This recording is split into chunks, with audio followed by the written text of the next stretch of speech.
ശിവപുരാണത്തിലെ ഏറ്റവും പ്രസിദ്ധമായ കഥകളിൽ ഒന്നാണ് ത്രിപുരദഹനം.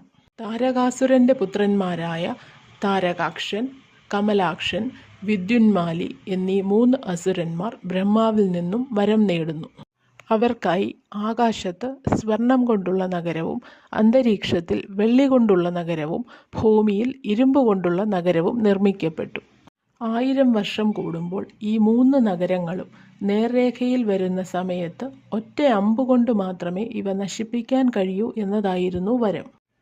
വരം നേടിയ അസുരന്മാർ ലോകപീഠ തുടങ്ങിയപ്പോൾ ദേവന്മാർ മഹാദേവനെ ആശ്രയിച്ചു. മഹാദേവൻ ഈ 3 പുരങ്ങളും നശിപ്പിക്കുവാൻ വേണ്ടി ഒരു രഥം തയ്യാറാക്കുവാൻ തീരുമാനിക്കുന്നു. ഈ 3 പുരങ്ങളെയും നശിപ്പിക്കാനായി പ്രപഞ്ചം മുഴുവനും ഒരു രഥമായി മാറി.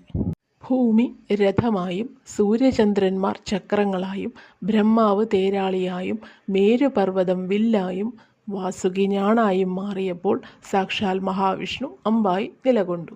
3 നഗരങ്ങളും നേർരേഖയിൽ വന്ന നിമിഷം മഹാദേവൻ അമ്പു തൊടുക്കുകയും 3 പുരങ്ങളും ഭസ്മമായി പോവുകയും ചെയ്തു. അങ്ങനെ മഹാദേവൻ ത്രിപുരാന്തകൻ എന്ന പേര് ലഭിച്ചു. നമ്മുടെ ഉള്ളിലെ മാലിന്യങ്ങളെയാണ് ഈ 3 നഗരങ്ങൾ സൂചിപ്പിക്കുന്നത്. ഈ മാലിന്യങ്ങളെ ഈശ്വരചിന്തയാകുന്ന ഏകാഗ്രതയിലൂടെയും ജ്ഞാനത്തിലൂടെയും മാത്രമേ നശിപ്പിക്കാൻ സാധിക്കൂ എന്നതാണ് ഇതിൻ്റെ സാരം.